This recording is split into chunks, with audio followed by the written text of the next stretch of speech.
बिस्मिल्लाहिर्रहमानिर्रहीम सल्लल्लाहु अला हबीबी सैयदना मुहम्मदिन व अला आलिहि वसल्लम।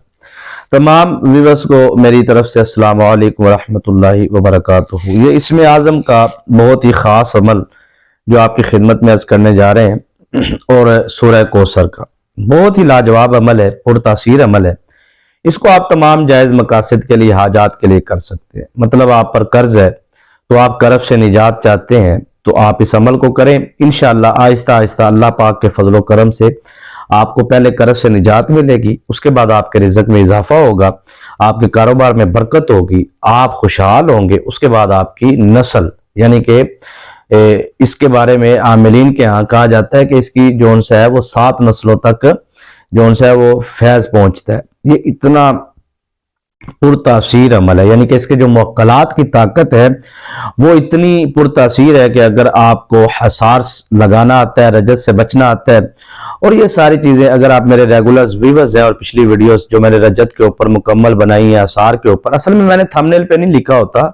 बहुत सारे व्यूअर्स ना मुझे कमेंट कर रहे होते हैं सर रजत के ऊपर जो आपने वीडियो बनाई है वो आप जो सा उसका लिंक सेंड कर दें। मुझे भी नहीं पता होता, मतलब आम रूटीन में जैसे ये वीडियो बन रही है तो चलते चलते अगर रजत पे बात शुरू हो गई तो मैं रजत पे खुल के बात कर देता हूँ। मुझे तो 2 साल हो गए हैं बात करते हुए। तो वो आप जो 29 मिनट की, 30 मिनट की, 20 मिनट की, 40 मिनट की वीडियोस होती हैं, उसका मकसद यही होता है, बड़ी वीडियो का यही होता है। फिर वो रजत पे, हसार पे, सदका देने का तरीका, जिन्नात को, मुअक्कलात को हदिया करने का तरीका, ये सारी चीजें वो सारा उसके अंदर फिर ये कुछ ना कोई ना कोई टॉपिक जो है वो मैं शुरू करता हूँ तो उसे कंप्लीट करने की कोशिश करता हूँ। और इस चैनल पर जो है वो आपको हर टॉपिक पे वीडियो मिल जाएगी, चाहे वो जिन्नात के हवाले से, जादू को खत्म करने के हवाले से, अगर रिज़्क़ में बरकत, कर्ज से निजात, बहुत पुरतसीर अमलियात, वज़ाइफ, हर मौजू के ऊपर मैंने 4-4, 5-5 वीडियो बनाई है। वो आप वीडियो लिस्ट में नीचे जाके देखें। अच्छा सर, आपने ये जो आप अमल करने जा रहे हैं, इस अमल के बारे में हजारों नहीं, लाखों नहीं, करोड़ों मैं कह सकता हूं कि बुजुर्गों से, आमिलीन से लोगों ने, करोड़ों लोगों ने फैज पाया है। यानी कि ये ऐसा अमल है जिस अमल को बुजुर्गान दीन अपने मामूल का हिस्सा बनाते हैं, क्योंकि इस अमल से मुअक्कलाती ताकत मिलती है, रूहानी ताकत मिलती है, जिसे रूहानी पावर बैंक नहीं कहा जाता, वो होता है ये। और उसके बाद आपका दुश्मन जो है ना वो आपके नजदीक से भी नहीं गुजरेगा। जो इसका आमिल होता है ना, यानी कि जिसने कर्ज देना होता है ना सर, उसका मसला यही होता है कि उसने जिसका देना होता है वो कभी दरवाजे पे आ रहा है, कभी गली में खड़ा कर रहा है, कभी दुकान पे आ रहा है, इज्जत करने की कोशिश करता है, वो इंशाल्लाह आपका दुश्मन आपकी तरफ से खामोश हो जाएगा। और उस आपको कोई भी ख्वाहिश है रिज़्क़ में बरकत के लिए, दुकान में बरकत के लिए, कारोबार में, प्रॉपर्टी डीलर है वो प्लाट बेचना चाहते हैं, उनका बिक नहीं रहा, आप ये अमल शुरू करें, इंशाल्लाह आपके प्लाट बिकेंगे। बड़े से बड़े कारोबार में, ब्यूटी पार्लर है आपका, आप ब्यूटी पार्लर में कोई नहीं आता, आपको लगता है कि दुकान की बंदिश है तो बंदिश टूट जाएगी। यानी कि इसकी जिन्नाती मुअक्कलाती ताकत इतनी है कि आप सोच भी नहीं सकते। ठीक है जी। और अगर इसकी मैं पावर बयान करूं, इसकी मुअक्कलाती ताकत, तो फिर तो 2-3 घंटे, क्योंकि ये इसमें आज़म के साथ सूरह कौसर ये एक बहुत बड़ा लेवल है। तो आपने इस लेवल को इस यकीन से समझना है कि ये अमल जब आप करने जाएंगे तो आप ज़हन में रखिएगा कि इतनी रूहानी ताकतें आपके इर्द गिर्द होंगी कि बुजुर्ग फरमाया करते थे कि इस अमल को जैसे ही कोई पा लेता है, एक सर होता है अमल करना। 99% मेरे नजदीक जो मैं वजाहतें पीछे कर चुका हूं वो ये है कि वज़ाइफ अमलियात की दुनिया के अंदर जब लोग दाखिल होते हैं तो किसी मजबूरी के तहत दाखिल होते हैं ना, या उन पे बंदिश है या उन पे जादू है। उनको ये नहीं पता कि बंदिश जादू कहते हैं किसे। मैं एक लाइन में समझाता हूं। बंदिश ये होती है कि आपका एक अजीज एक आमिल के पास गया, उसने आपका नाम, आपकी वालदा का नाम उस आमिल को बताया, आमिल ने शैतानी जिन्नात की मदद मांगी और उन शैतानी जिन्नात को आपकी बेटी के ऊपर बंदिश पे बिठा दिया पैरे पे कि इसका कोई अच्छी जगह से रिश्ता ना आए। अब आपने बेटी की बंदिश तोड़ने के लिए या किसी खातून ने अपनी शादी की बंदिश तोड़ने के लिए जब अमल पढ़ना शुरू किया तो वो हुआ ये कि आपका वो जो उनसे वो जो शैतानी ताकतें किसी बाकायदा तौर पर ट्रेनिंग करके जिस आमिल ने उन ताकतों को हासिल किया और शैतानी ताकतों को आपके पास भेजा, आपने बगैर ट्रेनिंग के उनको उठा दिया वहां से। अब यह है कि जैसे ही आपका अमल खत्म हुआ, आसार आपको लगाना नहीं आता, तो आपने क्या वो ताकतें वापस आएंगी, फिर आपके उसके बाद आप अमल करते रहेंगे, आपकी शादी हो जाएगी। ठीक है। उसके बाद आगे ये होगा कि फिर आपके शोहर मियाँ बीवी में तलाक हो, लड़ाई, ये हो, तीसरे दिन फसाद शुरू, ये होता है अक्सर। और बहुत सारे लोग इत्तेफाक, इसी तरह दुकान के हवाले से तो जो लोग दुकान की बंदिशें तोड़ने के चक्कर में पड़े होते हैं ना, बगैर ट्रेनिंग के, मैंने उनकी दुकानें बिकती देखी है। जो खवातीन मोहब्बत में आके, क्योंकि मजबूरी होती है ना, तो वज़ाइफ करना शुरू करते हैं जब जादू शयातीन अमलियात के लिए, तो मैंने उनकी जो उनसे ना घर बहुत आगे तक, क्योंकि वो अमलियात फिर जाते हैं जिन्नात, वो आपकी औलाद की तरफ, आपके शोहर की तरफ, कारोबार की तरफ। तो बहरहाल इशारा काफी है जी। तो आपने इस अमल को समझ के करना है। मैं गारंटी देता हूँ 110% मैं इस अमल को समझाऊंगा। मैं जो भी अमल बताता हूँ मैं कोशिश करता हूँ कि उस अमल के बारे में इतना को आपको आगाह कर दूं कि कम से कम आप उस अमल को करने के बाद रजत का शिकार ना हो। और उसके बाद आप जो सा है वो देखिए समझ के करना है ना। आप लोग, मुझे कई लोग होते हैं बहुत कम तादाद में, यानी कि 100 में से 100 कमेंट आया तो उसमें से एक कमेंट ये होता है जी आपकी शरायत बहुत सख्त है। तो यानी कि 99% को समझ आ गई है बात की, भाई शरायत ही असल में अमल है। आप अपनी मर्जी से करी जाए। मसलन एक आमिल है, वो कहता है जी आप पलीती में कर लें, तो भाई वो आमिल आपके पास होगा यूट्यूब पे जब आप अमल के लिए बैठेंगे, या आप पर रजत आती है तो आप उससे राब्ता कर पाएंगे। उन्होंने तो नंबर भी नहीं दिए होते, मैं तो फिर भी वीडियो में कहीं ना कहीं दे देता हूं। तो देखें, रूहानी निस्बत आप कायम करें। नंबर देने का मकसद भी ये है कि तंग करने की बजाय आप रूहानी निस्बत कायम करें, सीखें। यूट्यूब चैनल पे वीडियोस जो अपलोड की जाती है वो सिखाने के लिए होती है ना, तो पर्सनल सीखने से आप वीडियोस देखें, आप सीखें, उससे आपको ज्यादा फायदा हासिल होगा। तो आपने सर क्या करना है कि सबसे पहले बुनियादी चीज है कि आपने अमल की नीयत पहले नहीं करनी और जगह तब्दील नहीं करनी। जिस जगह पे आपने इस अमल को करना है रोजाना उसी जगह पे करना है, ठीक है जी। गोश्त से आपने बीफ से लाजमी परहेज करना है, जो भी इस अमल को करना चाहता है या चाहती है। पलीती में नहीं करना जी, बाकी में करना है। 11 दिन का ये अमल है, तो खवातीन मखसूस अय्याम में ये अमल बिल्कुल ना करें।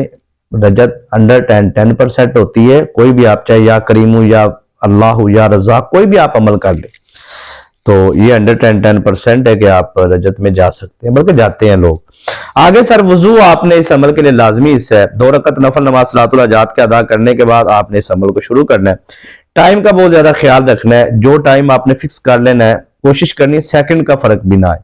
हो जाता है 2-4 सेकंड या 1-2 मिनट का, तो कोई मसला नहीं है, लेकिन आप एहतियात इतनी करें कि भरपूर फायदा हासिल करने के लिए आप जो उनसे है वो कोशिश करें। और इस अमल की रूहानी इजाजत दिल से उस व्यूअर्स के लिए जिसने पूरी वीडियो सुनी है और वीडियो को लाइक किया। उसकी वजह यह है कि लाइक करते हैं तो हमारी हौसला अफजाई होती है, पूरी वीडियो देखते हैं तो अमल समझ आता है, तो रजत से आप बच जाते हैं। तो कोशिश किया करें, या आप हमारी हौसला अफजाई तो कम से कम कर दिया करें। लाइक हमारा हक बनता है, ये आप दिया करें। चलें जी, आप सर इशा की नमाज के बाद 2 रकत नफल नमाज सलातुल हाजात के अदा करने के बाद आपने अमल करना है। उसके बाद आपने नियत करनी, कैसे मैं समझा देता हूं। आपने जहां पे नफल पड़े वहीं बैठ जाना है, और उसके बाद आपने जो है सबसे पहले बुनियादी तौर पर आपने दुरूद शरीफ पढ़ना है। इस अमल की जान है वो आपने 11 मरतबा दुरूद इब्राहीम पढ़ना है, कोई और दुरूद शरीफ आप नहीं पढ़ सकते। अव्वल आखिर 11 मरतबा दुरूद इब्राहीम ही आपने पढ़ना है। इस अमल का जो हिस्सा है, जो प्रोसेस है, वही मैं आपको बता रहा हूं, क्योंकि खुद से जो चीजें बताई जाए ना कि ये ऐसे कर सकते हैं आप, तो इसका मतलब यह है कि उसके पास इसका पीछे से बैक से बुजुर्गों की दलील नहीं है। यानी कि बुजुर्गों ने जो अमल बताया जिस तरीके से, और फैज हमने हासिल किया और लोगों ने किया, वो आपको तरीका प्रॉपर बता रहे हैं। 11 मरतबा आपने सर दुरूद इब्राहीम अव्वल आखिर पढ़ने के बाद आपने 11 मरतबा दुरूद इब्राहीम पढ़ के आपने पढ़ना है या अल्लाहु या करीमु या अल्लाहु या करीमु या जुल जलाली वल इकराम। ठीक है जी, या अल्लाहु या करीमु या जुल जलाली वल इकराम, या अल्लाह या करीमु या जल जलाली वल इकराम। ठीक है जी, इस तरह आपने इसको पढ़ना है 1100 मरतबा। ठीक है जी, और तादाद का ख्याल रखना है, 1100 मरतबा ही आपने इसको पढ़ना है, ज्यादा पढ़ सकते हैं, कम नहीं पढ़ना। उसके बाद आपने सूरह कौसर जो सी है ये आपने 70 मरतबा पढ़नी है। तरीका समझ लें, आऊज़ बिल्लाहि मिनश शैतानिर रजीम बिस्मिल्लाहिर रहमानिर रहीम, यानी कि हर मरतबा आपने आऊज़ बिल्लाह भी पढ़नी है, बिस्मिल्लाह भी पढ़नी है। आऊज़ बिल्लाहि मिनश शैतानिर रजीम बिस्मिल्लाहिर रहमानिर रहीम, इन्ना अअतैनाकल कौसर फसल्लि लिरब्बिका वनहर इन्ना शानिअका हुवल अबतर। आऊज़ु बिल्लाहि मिनश शैतानिर रजीम बिस्मिल्लाहिर रहमानिर रहीम इन्ना अअतैनाकल कौसर। इस तरीके से आपने इसको 70 मरतबा पढ़ना है। ठीक है जी, उसके बाद आपने नियत करनी है। नियत करता हूं या मैं नियत करती हूं कि मैंने इस अमल को इस मकसद, इस हाजत के लिए किया हो। वहां पे मकसद आपने बयान करना है, जाती नौकरी के लिए, जाती मकान के लिए, जाती सवारी के लिए, कर्ज से निजात के लिए, जो भी आपकी ख्वाहिश है, बेटी की शादी बंदिश तोड़ने के लिए, दुकान की बंदिश तोड़ने के लिए। मैं चाहता हूं या मैं चाहती हूं कि बंदिश तोड़ दी जाए, या ये जो यहाँ पर रूहानी ताकतें मौजूद है, वो जो आपने अमल किया है वहां बैठे आपने कहना है यहाँ पर जो अल्लाह की तरफ से भेजी गई रूहानी ताकतें मौजूद है, मैं चाहता हूं या मैं चाहती हूं कि इस अमल के लिए, इस काम के लिए, काम आपने उनके जिम्मे लगाना है और एक ही काम, एक ही मकसद, एक ही हाजत के लिए आप इस अमल को कर सकते हैं। जब उसमें कामयाबी मिल जाए तो फिर दूसरे मकसद के लिए, ठीक है, 3-4 मकासद के लिए आप इस अमल को नहीं कर सकते, एक ही मकसद के लिए करना है। मैं चाहता हूं कि इस मकसद में मेरी जो उनसे है वो मुआवनत की जाए और मैं चाहता हूं कि इस तरीके से हो जाए। वो आपने जो भी है वो नियत में आपने बताना है। उसके बाद आपने 11 मरतबा दुरूद इब्राहिम पढ़ना है। पढ़ने के बाद आपने जो उनसे आपका ये अमल मुकम्मल हो गया, आखिरी नियत में अल्फाज ये आपने अदा करने हैं कि इस काम के बाद तमाम ताकतों को इजाजत है वो जा सकते हैं, ताकि वो वापस ना आए और आप रजत का शिकार ना हो। क्योंकि रूहानी ताकतें जैसे ही आएंगे फिर शैतानी ताकतें भी साथ आएंगी। जब आप इजाजत दे देंगे तो रूहानी ताकतें चली जाएंगी, फिर शैतानी ताकतें भी चली जाएंगी, आप आजाद हो जाएंगे। अमल को शुरू करने से पहले सदका आपने हुब्बे तौफीक लाजमी देना और कोशिश करें रोजाना दे दे। 11 दिन अमल है तो 11, चाहे एक मुट्ठी चावलों की दे दे। रोजाना की तो क्या ही बात है, बुजुर्ग तो रोजाना ही। बहरहाल आप अपनी गुंजाइश के मुताबिक अगर एक मरतबा देना चाहते हैं इब्तदा में दे दें, या रोजाना देना चाहते हैं तो रोजाना दे दें। लाजमी है कि एक मरतबा आपने लाजमी देना है सदका, ठीक है जी। वो आप बाहर बेजुबान जानवरों के लिए रख दें तो बकाया इंशाअल्लाह अजीज इस अमल को समझ के अगर आप करेंगे तो यकीनन आपको किसी भी किस्म की झंझट नहीं होगी। पूरी वीडियो देखने वाले और वीडियो को लाइक करने वाले तमाम व्यूअर्स का मैं शुक्रिया अदा करता हूं। दुआ में याद रखिए कि इजाजत दीजिए।